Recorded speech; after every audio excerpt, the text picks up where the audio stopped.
자, 여러분 안녕하십니까? 자, 이 시간에는 이제 감정평가론 공부하실 텐데, 지난 시간까지 그 부동산학의 전반적인 흐름 설명드렸고, 이제 이 시간 마지막으로 감정평가론해서 감정평가 부분 시작일 텐데, 이 감정평가론은 크게 구성이 어떻게 되어 있냐면, 첫 번째가 이제 감정평가의 기초 개념들, 평가의 목적, 평가의 뭐 필요성, 그 다음에 평가의 종류, 이런 것이 설명되어 있고, 그 다음에 이어서 설명되는 것이 가격이론, 부동산 가격이론, 그거에 설명되어 있고, 그에 맞춰서 이제 가격의 원칙들, 그리고 마지막으로 이제 감정평가의 방법, 원가 방식, 비교 방식, 수익 방식에서 3방식 내용 설명되고, 그 다음에 이제 물건별로 감정평가 적용 방법들, 그리고 마지막으로 이제 가격 공시제도 이렇게 구분되어 있거든요. 그래서 이제 먼저 평가의 기초에서는 평가의 기본 개념과 그 다음에 평가의 종류, 이것이 핵심인데, 평가의 의미를 잠깐 보니까 평가, 여러분들 582페이지죠? 부동산 평가란 또는 부동산 감정평가란 부동산의 경제적 가치를 판정해서 그 결과를 가액, 화폐액으로 표시하는 것을 평가라고 한다.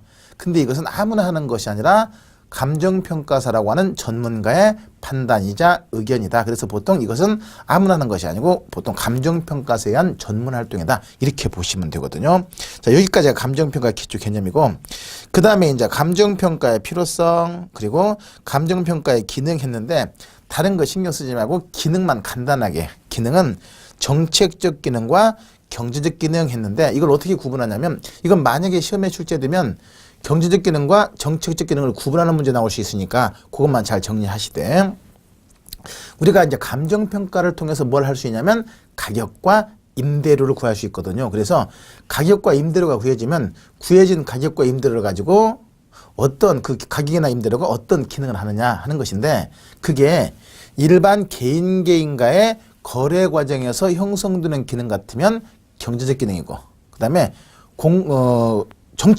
정책적 기능은 뭐냐면, 정책은 공적 주체에서 이루어지죠. 따라서 그 내용이 공적 주체 활동과 관련되어 있으면 이것은 정책적 기능, 이렇게 해서 경제적 기능과 정책적 기능 이렇게 구분하는 것이거든요. 그래서 내용을 보니까 정책적 기능 보니까 부동산 효율적 이용 관리 및 거래 규제, 적절한 가치 형성 유도, 합리적인 손실 보상, 과세 합리화. 자, 내용을 보면 세금도 공적 주체에서 부과되는 것이고, 그 다음에 손실보상도 수용 존재하죠. 공적 주체에서. 그리고 적정한 가격 형성 유도는 이제 공시지가 제도를 통해서, 제도 수행도 공적 주체에서. 그리고 마지막으로 첫 번째로 이제 이용 관리 및 거래 규제도 공적 주체에서. 이렇게 해서 그 내용이 공적 주체 행위와 관련되어 있는 것이면 정책적 기능이고, 일반 개인 간의 거래 과정에서 밑에 보니까 효율적 분배, 사고 팔고, 가격이 형성되면 이걸 근거로 해서 사고 팔고 하죠. 해서 부동산 자원이 필요에 따라서 적절히 배분되는 것이고, 또 거래 질서가 확립될 수 있는 것이고, 살 것인가 말 것인가의 의사결정 판단 기준 제시하고, 또 합리적인 투자, 이것도 결국은 살 것인가 팔 것인가잖아요. 이렇게 해서 개인 간의 거래 과정에서 형성되는 기능이면 경제적 기능이 되는 것이고, 공적 주체 행위와 관련되는 것이면 정책적 기능. 이게 틀만 잡아두세요. 이건 그게 출제 빈도가 아주 높은 건 아니니까 전반적인 흐름만 이해하고 넘어가시면 되는데, 그 구분 틀이 개인과의 거래 과정에서 이루어지는 기능이면 경제적 기능, 공적 주체 행위와 관련되어 있으면 정책적 기능, 이렇게 구분 틀을 잡아두시면 되고요. 그 다음에 이제 중요한 것은 감정평가의 분류. 그죠? 자, 이것이 이제 간단하게 개념을 파악할 필요가 있는데, 이건 제법 출제 빈도가 높아요. 의미들이 잘 확인돼야 되고, 먼저 공적 평가, 공인평가 의미만, 평가 주체가 공적 주체, 즉 국가나 기타 여러 가지 공적 주체에 의해서 이루어지는 평가이면 공적 평가이고, 국가로부터 공인된 자격을 부여받은 개인에 대한 평가, 이것이 공인평가. 이렇게. 우리나라는 국가로부터 자격을 부여받은 감정평가사에 의해서 이루어지기 때문에 공인평가라고 보시면 되겠고, 필수적 평가, 의무적 평가, 이것은 어떤 사유가 발생했을 때 반드시 의무적으로 행하는 평가, 이것이 필수적 평가. 반대로 자유의사에 의해서 이루어지는 평가, 이것이 의무적 평가. 예를 들어서 토지 수용한다, 아니면 경매한다, 아니면 세금 부과한다 하는 경우에는 어때요? 반드시 의무적으로 법적으로 평가를 행하게 되어 있거든요. 이것이 바로 필수 평가. 근데 이제 개인과의 거래에서 야, 우리 감정평가 한번 해볼까 해서 말 그대로 자유의사에 의해서 이루어진 평가. 한마디로 해도 되고 안 해도 되고 해서 이루어진 평가. 이것이 바로 임의적 평가에서 개념 구분하고, 그 다음에 내려가서 단독 평가와 합의제 평가. 혼자 하는 것이 단독이고 여럿이 공동으로 하는 것이 합의제 평가. 자, 보시면 어떤 부동산의 가치를 평가할 때 한 명이 해서 바로 가격을 도출하는 것이 단독 평가이고, 똑같은 부동산을 평가할 때 2명 이상에서 평가하는 거거든요. 공동으로. 그랬을 때 그러면 각각의 그 평가되는 결론이 항상 다 일치하는 건 아니잖아요. 그러면 이것이 다르면 이걸 다시 어떻게 해서 합의해서 최종적인 결론을 도출하거든요. 이것이 합의제 평가. 그러면 이게 이제 어떤 차이가 있냐면, 자, 단독 평가는 혼자 해버리니까 신속하고 경제적인 반면에 객관성이나 타당성은 떨어지고, 반대로 거꾸로 합의제는 여럿이 하다 보니까 같이 합의해서 하다 보니까 객관성이나 타당성 확보할 수 있지만 시간도 많이 소요되고 비용도 많이 소요된다 하는 것이 단점이 되거든요. 해서 그 의미를 정확하게 이해해 장단점이 확인되는 거니까 개념 잘 확인해 두시고, 그 다음에 현황, 조건부, 기한부, 소급평가. 자, 보실까요? 현황평가, 조건부평가, 기한부평가, 소급평가. 자, 이것이 서로 이제 대비돼서 설명되고 이해돼야 되는데, 현황평가는 현재 상태대로, 현 상태대로 행하는 평가. 이것이 현황평가. 그리고 조건부평가는 불확실한 조건의 성취를 전제로 해서 행하는 평가. 이것이 조건부 평가. 기한부는 미래 일정 시점을 기준으로 행하는 평가. 이것이 기한부 평가이고, 소급 평가는 과거의 일정 시점을 기준으로 해서 행하는 평가. 이것이 소급 평가. 가령 어떤 땅이 하나 있는데 이 땅에 건물이 있다. 낡은 건물이 있다. 그러면 이 낡은 건물이 있으면 그 상태 그대로 해서 토지만의 가격 평가하는 것은 뭐이고 현황평가이고, 조건부는 이 위에 건물이 없다면 얼마냐 하는 것이 바로 조건평가. 현재는 그렇지 않은데 그런 조건이 수반되는 것을 전제로 행하는 평가. 이것이 바로 조건평가이고, 그 다음에 만약에 오늘이 2016년 5월 1일이다. 그러면 5월 1일 현재를 기준으로 행하는 평가. 이것은 현행평가. 시점에 따라 현황이 아니라, 현황은 현재 상태에 있는 그대로 행하는 평가이고, 현행은 현재 시점에서, 만약에 오늘이 5월 1일이면 5월 1일 현재 시점에서 행하는 평가. 이것이 현행평가이고, 만약에 2015년 12월 1일 현재 가격 평가한다 그러면 이거보다 그 과거잖아요. 이것이 바로 뭐이고 소급평가이고, 앞으로 장래 일정 시점 2018년 1월 1일 현재 가격이 얼마냐 할 때는 이것은 기한부 평가가 되는 것이거든요. 그래서 그 개념을 정확하게 확인만 해두시면 되는 것이고, 그 다음에 참모평가와 수시적 평가. 참모평가는 평가사가 그들의 고용주 혹은 고용기관의 업무를 수행하는 과정에서 행하는 평가. 이것이 바로 참모평가. 만약에 은행에서 담보로나 감정평가를 하는데, 그러기 위해서 이제 은행에서 어때요? 감정평가사를 고용할 수 있죠? 그러면 은행에 취업해서 업무를 하고 있는 평가사가 은행의 업무를 행하는 과정에서 행하는 평가. 이것이 바로 참모평가가 되는 것이고, 수시적 평가는 거기 있는 그대로 특별히 고도의 전문적인 지식이 필요한 경우에, 이런 경우에는 감정평가사만 하는 것이 아니라 부동산에 관련된 여러 가지 다양한 전문가들, 감정평가사도 있을 수 있고 대학 교수 있을 수 있고 아니면 또 뭐 중개사도 있을 수 있고 또 아니면 기타 여러 가지 부동산에 관련된 다양한 분야의 전문가 집단으로부터 행하는 평가. 이것이 바로 수시적 평가. 특별히 고도의 전문적인 지식이 필요한 경우, 예컨대 대형 판매시설 입지 평가. 그러면 이것은 아주 특별한 고도의 전문적인 지식이 필요할 수 있거든요. 이때는 수시적 평가 이렇게 되는 것이고, 그 다음에 이제 중요한 것이 독립평가, 부분평가, 일괄평가, 구분평가. 자, 이것만 간단하게.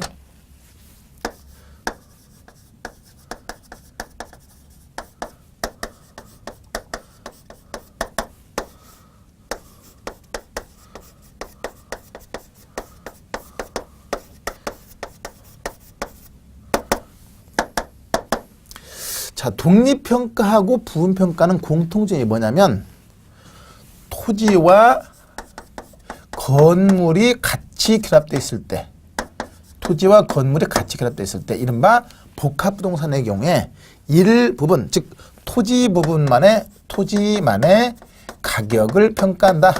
일부분만의 가격을 평가한다. 자, 그러면 자, 토지 위에 건물이 있단 말이에요. 근데 토지 위에 건물이 있어도 건물을 말고 토지만 평가하는 거, 일부분만. 그럴 때 독립평가는 토지에 건물이 있어도 토지만의 가격을 평가하되 토지에 건물이 없는 것으로 보고, 즉 토지만을 독립된 부동산으로 본다. 이 말은 토지 위에 건물이 없는 것으로 보고, 그럼 뭘로 보고? 나지로 보고 토지만의 가격을 평가. 이것이 바로 독립평가.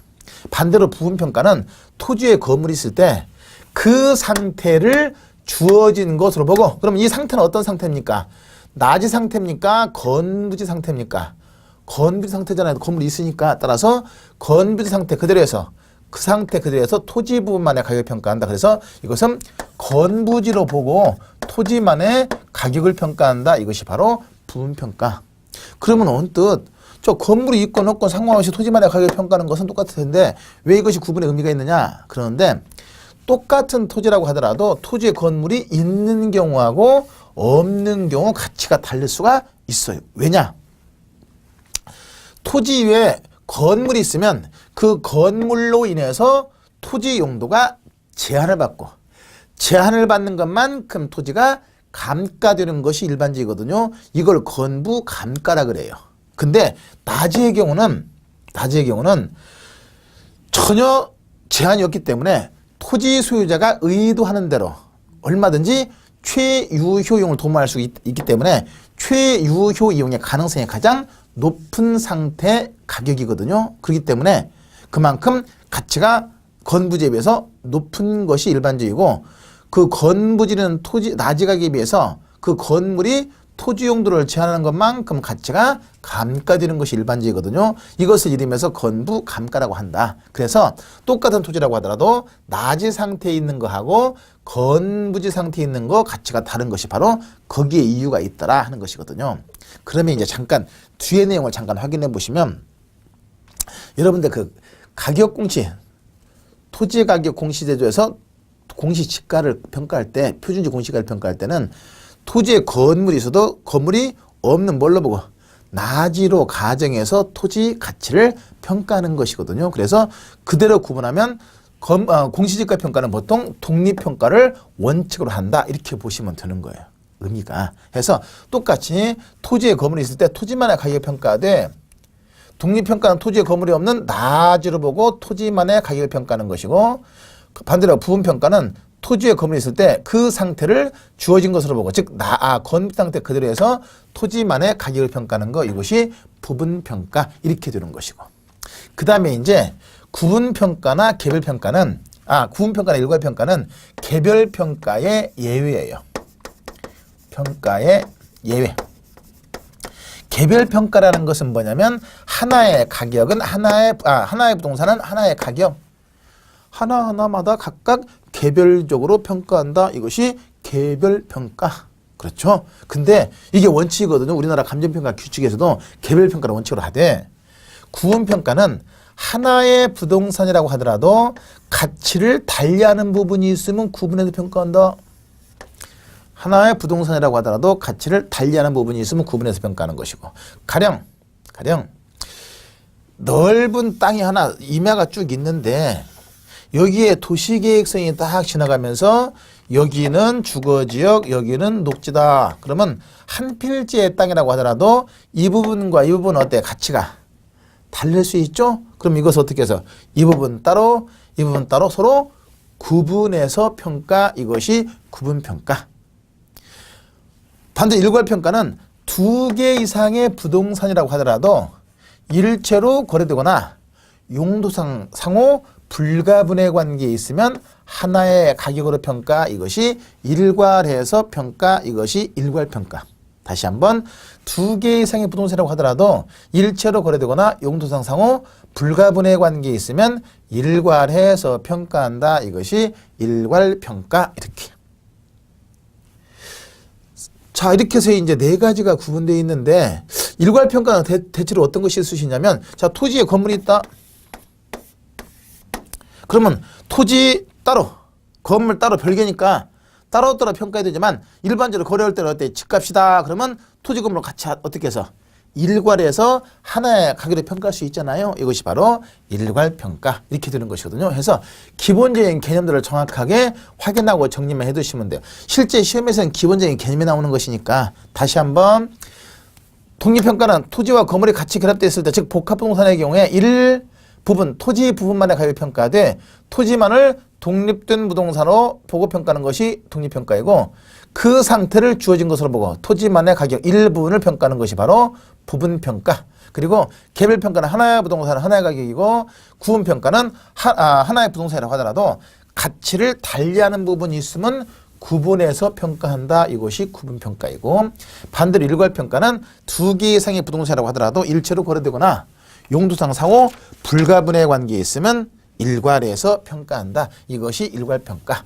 자, 이렇게 해서 이제 감정평가의 기초개념 확인했는데 기초개념 부분에서는 어느 게 출제 포인트냐면 감정평가 개념과 더불어서 그 감정평가의 정책적 기능, 필요성은 의미 없고 그리고 그 다음에 경제적 기능에서 기능 구분하는 거. 이건 출제 빈도가 높은 건 아니니까 간단하게 그냥 흐름만 이해하고 넘어가시면 되고 중요한 것이 이제 지금까지 설명했던 감정평가의 종류들 여러 가지 기준에 따른 종류들 잘 확인해서 정리해 두시면 돼요.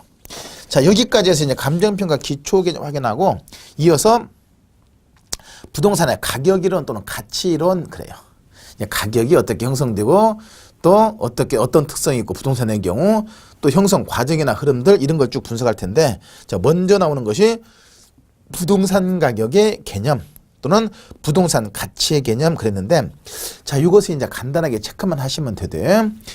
교재 한번 읽어볼까요? 586페이지 보시니까 부동산의 가치 또는 가격이란 부동산을 소유함으로부터 발생하는 유형, 무형의 장래 이익의 현재 가치. 부동산을 소유함으로부터 발생하는 유형, 무형의 장래 이익의 현재 가치라고 한다. 즉 장래 이익이 기본이 되고 소유권과 불가분의 관계에 있으며 현재 유무형의 가치를 말하는 것이다 그랬는데 핵심은 뭐냐면 부동산의 가치라고 하는 것은 또는 부동산의 가격이라고 하는 것은 가치를 화폐로 푸는 것이 가격이기 때문에 가치와 가격을 구분하는 개념이 아닐 때는 그냥 동일 개념으로 봐도 상관이 없는 거예요. 자, 그러면 그래서 이제 가치 또는 가격 일반 그렇게 써놓은 것이거든요. 자, 그러면 잠깐 보니까 부동산 가격은 어떤 물리적인 실체 가격이 아니라 그 건물로부터 아닌 그 물건으로부터 장래 기대되는 편익을 근거로 해서 장래 기대되는 편익을 현재 가치로 환산하는 것이 바로 그 부동산의 가치가 된다 하는 것이거든요. 자, 보면 이제 여러분들 제가 입고 있는 옷이 하나 있는데 그럼 이 옷의 가격은 어때요? 이 옷의 물리적인 실체 가격인 거 맞아요. 그렇죠?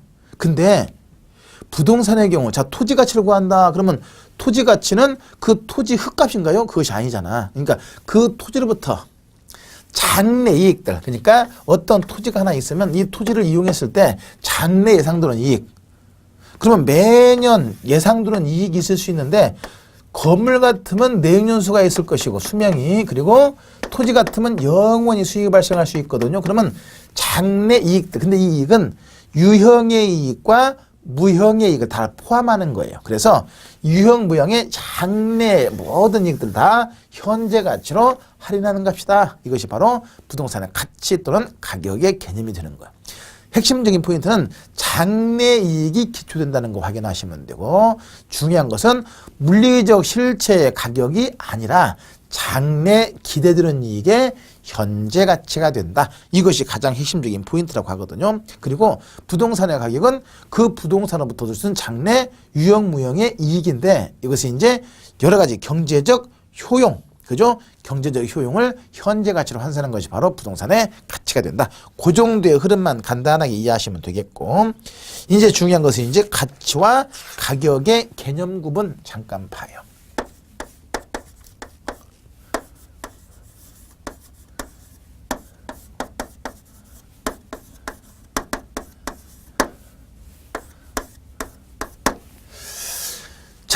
가치와 가격의 개념을 구분했는데 이 가치와 가격을 그 개념을 구분하는 문제가 아니면 그냥 가치 가격을 동일 개념으로 봐도 상관이 없거든요. 근데 현실 시장에서 항상 가치와 가격이 일치하지 않을 수 있기 때문에 가치와 가격의 개념을 구분해서 설명하고 있거든요. 자, 그러면 잠깐 일반 비내구재는 그 물건의 실질적인 가치와 가격이 거의 차이 없이 일치하는 것이 일반적이에요. 그러니까 이 옷의 가치가 자, 만약에 이 옷의 가치가 5만 원이다 그러면 이것이 실제 시장에서 거래되는 가격도 5만 원이 될 수 있거든요. 이게 매도인과 매수인에서 실제 지불되는 금액이 가치 그대로 반영되면서 가치와 가격의 차이가 거의 없기 때문에 굳이 일반 비대구제는 가치와 가격의 개념을 구분할 필요가 별로 없어요. 왜? 이 가치 그대로 시장에서 1대1로 거래되는 과정에서 가격으로 반영되니까. 근데 부동산의 경우는 가치와 가격 개념을 구분했을 때 부동산의 가치는 그 부동산으로부터 얻을 수 있는 유형 무형의 장래 기대되는 이익을 현재 가치로 환산한 것이 바로 가치가 되고, 그리고 가격은 이것은 매도인과 매수인 간의 실제 지불된 금액, 이것이 바로 가격이 돼요. 그러면 장래 기대되는 이익이 현재 가치인 가치와 매도인과 매수인 간의 실제 지불된 금액인 가격이 거의 항상 일치하지 않고 여기에 플러스 마이너스 오차가 발생할 수가 있더라. 그렇기 때문에 가치와 가격의 개념을 구분할 필요가 있더라 하는 것이거든요. 그러니까 예를 들어서 만약에 어느 지역에 거품이 개재되어 있다. 어느 지역에 막 부동산이 호황이 돼가지고 거품이 개재되어 있었다. 그래서 실제 예를 들어서 분당에 32평짜리 아파트가 만약에 거래되는 과정에서 10억에 거래되고 있더라. 그럼 이것은 가치여요, 가격이에요? 분당 지역에서 실제 거래되고 있는 금액이 10억이다. 그럼 이것은 뭐예요? 가치여요, 가격이에요? 가격이에요. 근데 가치는 더 높은데 낮은데 10억보다 더 낮은데도 불구하고 실제 거래되는 시세는 더 높게 형성될 수가 있는 것이거든요. 그러니까 그 얘기는 뭐냐면 가치보다 가격이 더 높은 거예요. 거품이 들어있는 동네는. 반대로 경기가 침체되어서 거의 잘 안 팔리는 경우에 매물로 내놨는데 잘 안 팔린다 그러면 시세를 어떻게 좀 더 낮추죠? 그러면 이런 경우에는 가치보다 가격이 더 낮게 형성될 수 있는 것이거든요. 이렇게 장래이익이 현재 가신 가치와 매도인과 매수인 간의 실제 지불되는 금액인 가격이 항상 일치하지 않고 여기에 플러스 마이너스 오차가 발생할 수 있기 때문에 가치와 가격의 개념을 구분할 필요가 있더라. 항상 일치하면 굳이 구분할 필요가 없는데, 근데 아까 설명했듯이 비내구재, 소비재는 장래이익이 현재 가치인 가치가 시장에서 1대1로 거래되는 과정에서 그대로 가격으로 반영되기 때문에 가치와 가격의 차이가 거의 없어서 굳이 이걸 구분할 필요가 없는데, 부동산처럼 아주 장기간 사용 수익이 가능한 경우의 가치는 장기간 사용이 가능한 장래이익을 현재 가치로 환산하는 것을 가치라고 하고, 이 장래이익이 현재 가치인 가치와 매도인과 매수인 간의 실제 지불된 금액의 가격이 항상 일치하지 않고 다를 수 있어서 이것을 구분할 필요가 있다 그랬거든요. 이게 포인트인데, 그러면 가치는 어때요? 현재의 값이에요? 과거의 값이에요? 장래이익이 현재 가치니까 현재 값이고, 가격은 과거의 값. 이미 지불된 금액 그러잖아요. 이미 실제 지불된 금액이기 때문에 이미 지불돼서 형성되어 있으니까 이것은 과거의 값이 되는 것이고. 그렇죠? 그 다음에 주어진 시점에서 가격은 하나밖에 존재하지 않지만 가치는 여러 개 존재할 수 있다. 실제 매도인과 매수인과 지불된 금액은 그 거래 시점에서 하나밖에 없는 거예요. 물론 시간의 흐름에 따라서 계속 오르고 내리고 하긴 하지만 그 주어진 시점에서는 가격은 하나밖에 없지만 가치는 무수히 많아요. 사용 목적에 따라서 담보가치, 보상가치, 투자가치, 아니면 시장가치, 이렇게 해서 다양하게 가치 개념이 구분될 수가 있더라 하는 것이거든요. 그러면 이렇게 해서 이제 이것을 가치의 다원적 개념이라고 하는데, 그럼 이랬을 때 감정평가사가 평가하는 것은 가치를 평가하는 거예요? 시세, 가격을 평가하는 거예요? 당연히 가치를 평가하는 것이죠. 그래서 가치 전문가는 바로 평가사가 되는 것이고, 반대로 시세는 누가 더 잘 알아요? 평가사보다는 중개사가 더 잘 알거든요. 그래서 가치 전문가가 평가사라고 한다면 가격 시세 전문가는 바로 중개사가 된다 하는 것이거든요. 그래서 시세에 맞춰도 평가도 되기도 하고 그러는 것이거든요. 이렇게 해서 가치와 가격의 개념과 특성을 간단하게 구분해서 정리할 필요가 있는 것이거든요. 그것이 589페이지 핵심 정리 내용 소개 보시면 가치와 가격을 구분해서 딱 정리하고 있는 것이거든요. 그렇죠? 이렇게 해서 이제 가치와 가격의 개념이 구분되는데, 자, 그러면 여기서 잠깐 이제 가치와 가격의 특성과 내용 확인했는데 다시 한번 정리해 보면, 다시 일반 비내구재는 그 물건의 본질적인 가치가 시장에서 1대1로 거래되는 과정에서 가격으로 그대로 반영되기 때문에 가치와 가격의 차이가 거의 없어서 이걸 굳이 구분할 필요가 없는데, 부동산처럼 내구성이 있는 재화의 경우는 가치 개념을 장래이기 현재 가치로 정의하고, 장래이기 현재 가치인 가치와 매도인과 매수인 간의 실제 지불되는 금액인 시세 가격이 항상 일치하지 않고 오차가 발생할 수 있어서 가치와 가격을 구분하는 것이 필요하더라. 여기까지 딱 정리하시고 특성 확인했는데, 특히 여기서 이제 플러스 오차가 있을 수 있고 마이너스 오차가 있을 수 있더라.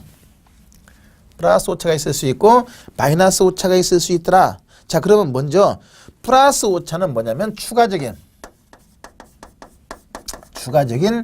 편익이 있는 경우 오차. 마이너스 오차는 추가적인 비용이 있는 경우 오차. 예를 들어서 가격은 1억인데 가치가 1억 2천짜리인데 시세가 1억으로밖에 형성이 안 돼 있다. 그러면 거기다 플러스 얼마가 있어야 돼요? 2천이 더해져야 1억 2천 드는 것이죠. 그래서 시세에 비해서 추가적인 편익이 있어서 그만큼 더 가치가 높은 것이고, 반대로 1억인데 이것이 8천밖에, 가치는 8천밖에 안 되는데 시세가 1억이다. 그러면 이 가격에서 추가적인 비용이 있다 보니까 그만 가치는 더 낮은 것이다 하는 것이거든요. 그래서 플러스 오차는 추가적인 편익, 마이너스 오차는 추가적인 비용을 의미한다. 이건 좀 응용되는 것이니까 복잡한 신경 쓰지 마시고 요 두 가지의 특성만 간단하게 정리해서 확인하시면 되겠고, 그 다음에 밑에 들어가서 보시면 그 589페이지 가격의 기능에서 파라미터적 기능이 있고 뭐 자원 배분 기능이 있고 잠재 가격 기능이 있고 그러는데 이건 신경 쓰지 마셔요. 참고만 해서 보시면 되고, 넘어가서 590페이지 시장 가치 개념 그랬는데, 보통 이제 우리나라 감정평가 규칙에서는 가치를 평가할 때는 시장 가치를 평가하는 것을 원칙으로 해요. 시장 가치 평가. 그랬을 때 시장 가치의 개념이 정확하게 파악돼야 되는데, 그것이 이제 590페이지 중간 1번의 끝에쯤 보시면 시장 가치란 토지 등이 통상적인 시장에서 충분한 기간 거래를 위해서 공개된 후 대상 물건의 내용에 정통한 당사자 사이에 신중하고 자발적인 거래가 있을 경우 성립될 가능성이 가장 높다고 인정되는 대상 물건의 가액, 이것을 시장 가치라고 한다. 의미만 확인해 두시면 되는데, 그 시장 가치 개념을 토막토막 구분해 놓은 것이 바로 밑에거든요. 조건. 그래서 먼저 일단 시장 가치로 되려면 시장성이 있는 부동산이어야 된다. 그러니까 공공용지나 종교용지 같은 것은 시장성이 없는 것이니까 이런 것이 아닌 시장성이 있어야 되는 것이고, 두 번째는 통상적인 시장이에요.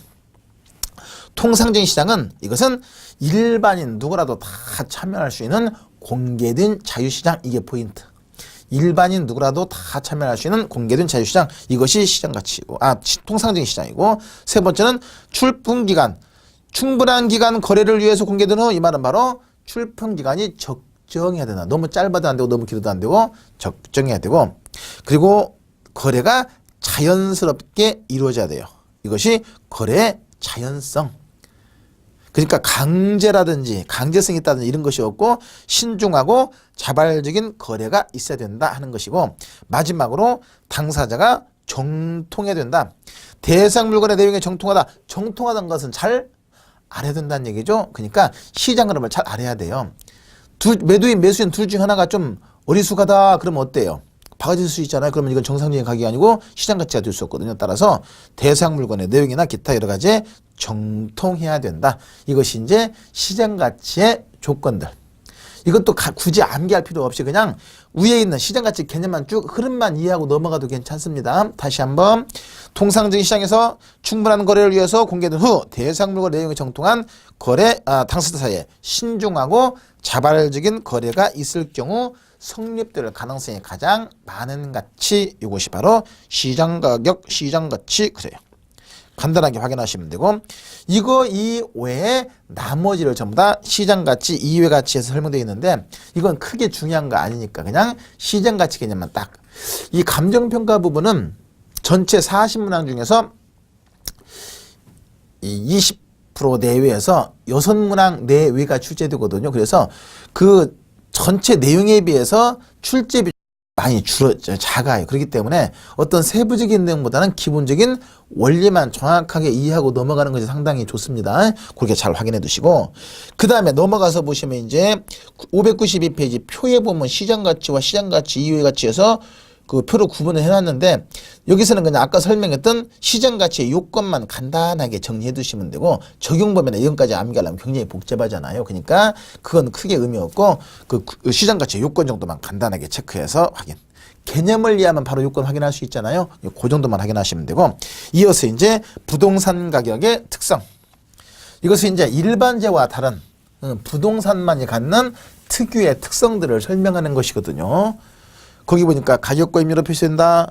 권리 및 경제기 대가이다. 그리고 장래를 고려한 가격이다. 그리고 마지막으로 개별 가치가 된다. 그랬는데 잠깐 이제 확인.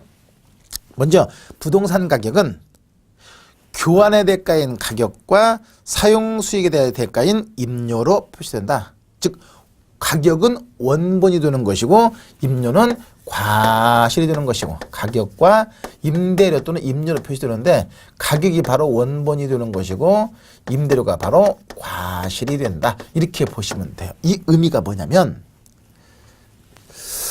자, 일반재화는 자, 이 옷의 가격이 얼마냐? 그죠? 아니면 이 안경의 가격이 얼마냐? 그렇잖아요. 임대료 얼마냐? 이건 안 물어보잖아요. 그죠?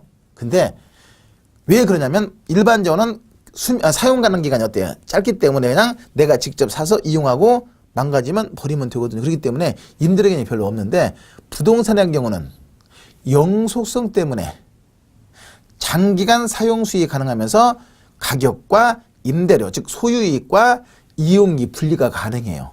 소유이익과 이용이익의 분리가 가능한 것은 소유자가 이용자에게 임대가 가능하다는 얘기거든요. 그러다 보니까 임대료가 발생할 수가 있는 것이거든요. 그래서 영속성 때문에 소유이익과 이용이 분리되고, 그러면서 교환에 대한 대가인 가격과 사용수익, 임대에 대한 대가로서 임대료로 구성된다. 이것이 포인트. 잠깐 체크해 두시고, 두 번째, 권리 및 경제이익의 대가이다. 이 부동산의 가격은 단순한 물리적 실체 가격이 아니라 그 부동산으로부터 얻을 수 있는 여러 가지 권리와 이익의 경제적 가치를 평가하는 것이다. 물리적 실체 가격이 아닌 권리와 경제 이익의 가치를 평가하는 것이다. 이게 포인트인데, 문제는 하나의 부동산 위에 여러 개의 권리이익이 존재할 수 있더라. 그죠? 소유권 말고도 지상권, 지역권, 전세권 여러 개의 권리로 구성되어 있을 수 있으니까, 그럴 때는 여러 개의 권리의 묶음으로 구성됐을 때는 각각의 권리와 이익에 대해서 가격이 형성된다. 이게 맞는 말이에요. 하나의 부동산 위에 여러 개의 권리와 이익이 존재하면 하나로 통합되어 형성된다. 무조건 틀리는 거예요. 그죠? 하나로 통합되어 형성되는 것이 아니라 이것이 각각의 권리와 이익에 대해서 가격이 형성된다. 이게 포인트거든요. 여기까지. 그리고 옆에 보시면 593페이지 보시면 위에 평가 대상이 될 수 있는 경제적 요건에서 법률에 금하지 않아야 된다. 시장성이 있어야 된다. 존속기간이 보장돼야 된다. 이론적으로 평가 가능해야 된다. 이것은 그냥 참고만 하시고, 권리 및 경제의 대가이다. 물질 실체 가격이 아니다. 그리고 하나의 부동산 위에 여러 개의 권리와 이익이 존재하면 하나로 통합 아니고 각각의 권리와 이익에 대해서 가격이 형성되는 것이고, 세 번째는 장래를 고려한 가격이다. 부동산의 가격은 유형, 무형의 장래이익이 현재 가치에 따라서 장래를 고려한 가격이다.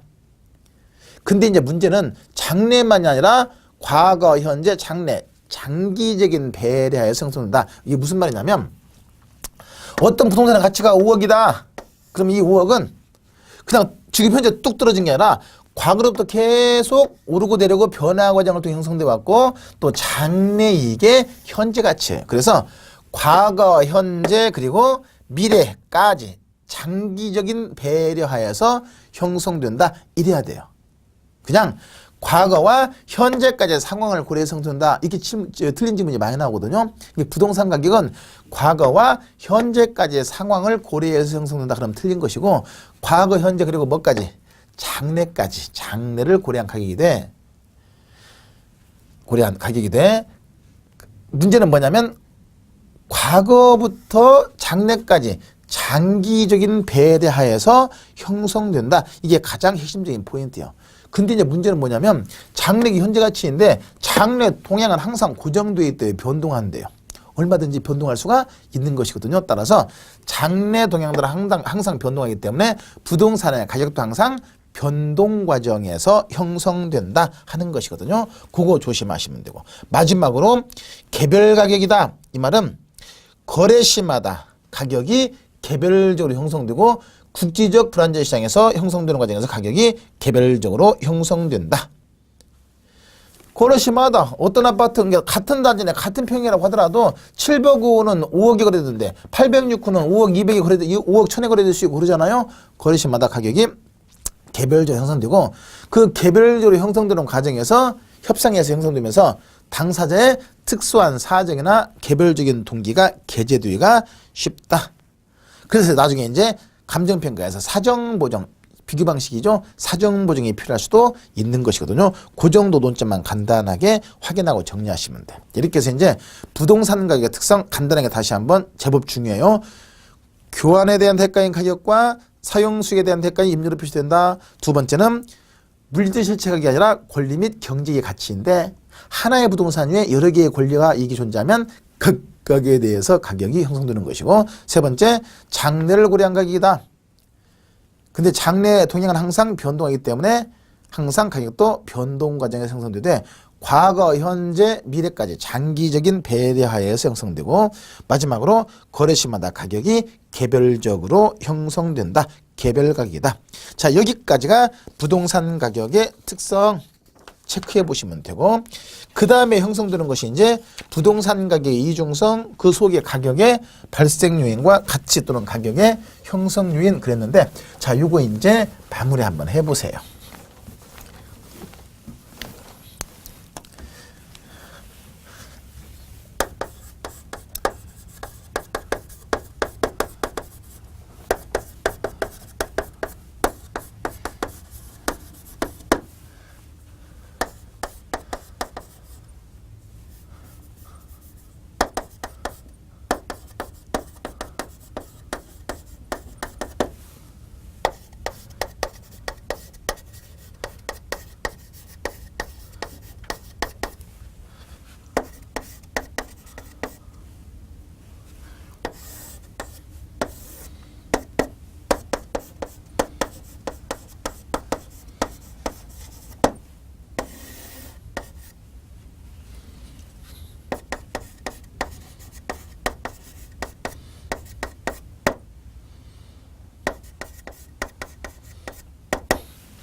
자, 부동산 가치 또는 부동산 가격의 이중성 그랬는데 먼저 일반적인 재화의 경우에 가격 이중성 간단하게 체크해 봐요. 원래 가격 이중성은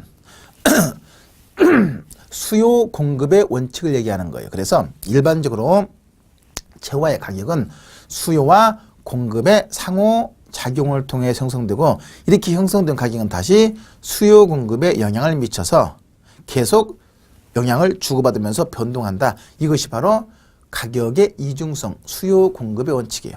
가령 어떤 재화의 가격이 수요응급의 균형은 또 형성됐었다. 근데 갑자기 수요가 증가했다. 그럼 가격이 어떻게 되고? 상승하고. 상승하면 다시 공급이 증가하고 수요는 감소해서 다시 가격은 하락하고. 가격이 하락하면 다시 수요가 증가하고 공급이 감소해서 가격이 다시 상승하고. 상승하면 공급이 다시 증가하고 수요는 감소해서 다시 가격이 하락하고. 계속 영향을 주고받죠. 이것을 가격의 이중성, 다른 말로 그냥 수요 공급의 원칙을 얘기하는 거예요. 근데 부동산의 가격은 단순히 수요 공급의 상호작용에 의해서만 결정되는 것이 아니라 다양한 가격 형성 요인과 가격 발생 요인이 같이 작용하면서 영향을 주고받거든요. 이것을 부동산 가격의 이중성이라 그래요. 그러면 자, 이걸 어떻게 설명하는 거냐면 여러분들 교재는 이제 594페이지 넘어가면서 설명되는 것이거든요. 여기 보세요. 일단 부동산 가격은 또는 부동산 가치는 여러분들 제가 지금 설명하면서 가격이라고 했다가 가치라고 했다 그러는데 다른 말이 없으면 가치와 가격을 동일 개념으로 봐도 상관이 없다니까요. 그래서 가격의 이중성 해도 되고 가치의 이중성 해도 상관없는 거예요. 다만 아까 설명했던 대로 가치는 밸류, 가격은 프라이스 했을 때 가치와 가격의 개념의 차이를 물을 때는 그것만 구분해서 이렇게 구분된다는 것만 확인하시면 되고 실제 실무에서는 가치와 가격을 구분하지 않으니까 그냥 같은 개념으로 봐도 상관이 없다는 거거든요. 그거 조심. 자, 그러면 일단 부동산 가치 또는 가격의 발생 요인 했는데 일단 부동산 가격은 여러 가지 가치 또는 가격 발생 요인에서 발생해요. 그 발생 요인이 크게 네 가지가 있더라. 유용성, 상대적 희소성, 유효 수요, 이전 가능성, 이 네 가지를 가치 발생 요인 그래요. 먼저 유용성, 다른 말로 효용이라고도 해요.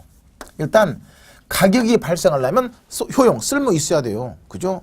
물론 부동산의 경우 유용성의 척도가 용도에 따라 달라요. 주거지는 쾌적성, 편리성, 상업지는 수익성, 공업지는 비용질감 이런 거잖아요. 해서 일단 여러 가지 유용성의 척도가 있긴 하지만 일단 어떤 부동산인지 가치가 발생하려면 쓸모 있어야 돼요.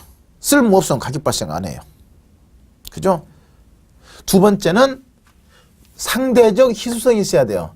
여기서 핵심은 절대적 희소성이 아닌 상대적 희소성. 이게 단순한 물리적인 절대량이 많고 적음 이걸 의미하는 것이 아니라 상대적 희소성이 의미는 바로 공급에 비해서 수요가 더 많을 때, 거꾸로 수요에 비해서 공급이 적을 때, 이 말은 수요, 인간의 욕망은 무한한 데 비해서 충족수단이 상대적으로 적을 때를 갖다가 상대적 희소성 그래요. 세 번째는 유효수요. 즉 유효수는 살 의사와 더불어서 살 수 있는 능력이 있는 수요, 다른 말로 구매력 있는 수요, 이것을 유효수요 그러는 것이고, 마지막으로 이게 살 사람이 있어야 된다는 얘기네. 자, 쓸모 있어야 돼요. 그 다음에 귀해야 돼요. 희소성. 그리고 살 사람이 있어야 되고, 이전성 또는 이전 가능성은 뭐냐면 권리의 이전이 가능해야 된다. 물리적 유치가 이동 가능해야 된다 그러면 틀리는 거예요. 왜냐하면 물리적 유치 이동은 토지는 안 되는데 그러면 가치 발생 않게? 그렇잖아요. 여기서 이전 가능성은 물리적 유치 이전이 가능해야 된다 하는 것을 의미하는 것이 아니라 권리, 소유권을 구성하는 여러 가지 모든 권리의 이전이 가능해야 된다. 만약에 A와 B가 다시 아까 갑과 을이 어떤 A라는 부동산을 거래했을 때 그럼 갑은 을에게 을로부터 갑은 매매대금 지급받고 을은 또 매매대금 지불했으면 당연히 이 갑은 A라는 부동산의 소유권을 갖다 을에게 이전시켜주는 거 맞죠? 권리 이전이 가능해야 돼. 권리 이전이 가능하지 않으면 돈 지불해요 안 해요? 안 하잖아요. 바로 이것이 권리의 이전이 가능해야 된다. 핵심은 물리적 위치의 이전이 가능해야 된다는 것이 의미하는 것이 아니고 권리의 이전이 가능해야 된다 해서 이 네 가지가 가격 발생 요건. 다시 한번 쓸모 있어야 돼요. 그 다음에 귀해야 돼요. 희소성. 그리고 살 사람이 있어야 되고 권리의 이전이 가능해야 거래가 이루어지면서 가격이 발생한다. 자, 근데 중요한 것은 이 가격 발생 요인들은 하나하나가 다 독립적으로 가격 작용해서 가격 발생한다. 아니면 상호 결합해서 가격을 발생한다. 이거 질문인데 당연히 상호 결합해서 가격을 발생한다. 이게 포인트예요. 가령 마시는 공기, 여러분 숨 쉬는 공기는 일단 가격 발생해요 안 해요? 안 하잖아요. 돈 주고 마시는 사람은 없잖아. 물론 상태가 안 좋아가지고 산소 마스크를 껴서 모를까 보통 가격 발생 않거든요. 자, 그러면 일단 유용성이 있어요, 없어요? 공기가. 공기에 유용성이 없다는 사람은 숨도 안 쉬고 사는 사람인가 봐요. 일단 유용성은 있어요. 근데 가격 발생 안 해요. 왜? 희소성이 없으니까. 그렇잖아요. 또 살 사람이 없어도 가격 발생 안 하는 거예요. 그러면 이렇게 해서 여러 가지 가격 발생률이 많은데 이 가격 발생률들이 하나하나가 독립해서 가격 발생한다 그러면 각각 독립해서 가격 발생한다 그러면 이건 무조건 틀린 말이에요.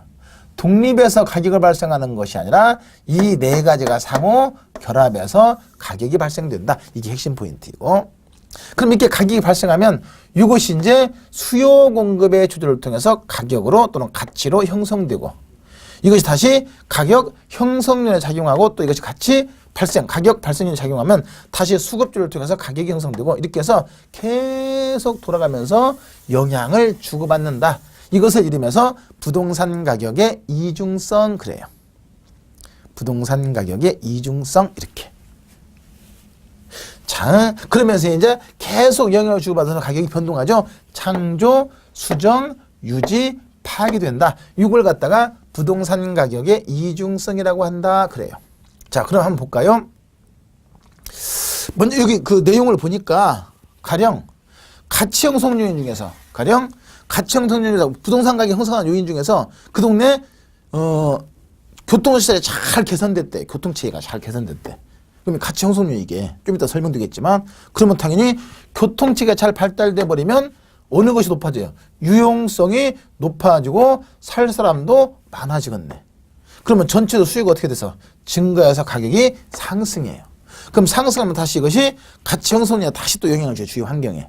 그럼 이것이 다시 가격 발생률에 또 작용하고 다시 수급주를 통해서 가격이 결정되고 이렇게 해서 계속해서 영향을 주고받는데 이것을 이름해서 부동산 가격의 이중성이라고 한다. 그럼 여기서 잘 확인할 것은 가격 발생률이 네 가지 꼭 확인해 두시고 꼭 암기해 두시고 그리고 요 네 가지 발생률들은 하나하나가 독립해서 가격을 발생하는 것이 아니라 상호 결합해서 가격을 발생하는 것이다 하는 거 꼭 체크하고 둘의 관계에서 보면 화살표를 보세요. 화살표가 1 넘어가잖아요. 따라서 가치 형성 요인은 가치 발생률에 영향을 주는 요인이고 가치 발생 요인은 가치 형성률에 영향을 받는 요인이다. 꼭 이렇게 구분하셔야 돼요. 다시 가치 발생 요인은 가치 형성 요인에 영향을 받아서 가격을 발생하는 요인들이고 가치 형성 요인은 가치 발생률에 영향을 미쳐서 가격을 변화시키는 요인을 갖다가 가치 형성 요인 그래요. 여러분들 595페이지 3번의 가치 형성 요인 한번 보세요. 거기 보면 세 번째 줄 이처럼 가치 발생 요인인 유용성, 상대적 희소성, 유효수요, 이전성 이런 것 등의 영향을 미쳐서 부동산 가격을 변화시키는 일반적, 지역적, 개별적 재해 요인을 갖다가 가치 형성 요인이라고 한다. 이게 핵심은 가치 발생률에 영향을 미쳐서 가치를 변화시키는 요인인데 그 가치 형성 요인이 바로 일반적 요인, 지역 요인, 개별 요인 이렇게 구분되는 것이거든요. 자, 요 내용은 이제 잠시 휴식 후에 이어서 보십니다. 수고했습니다.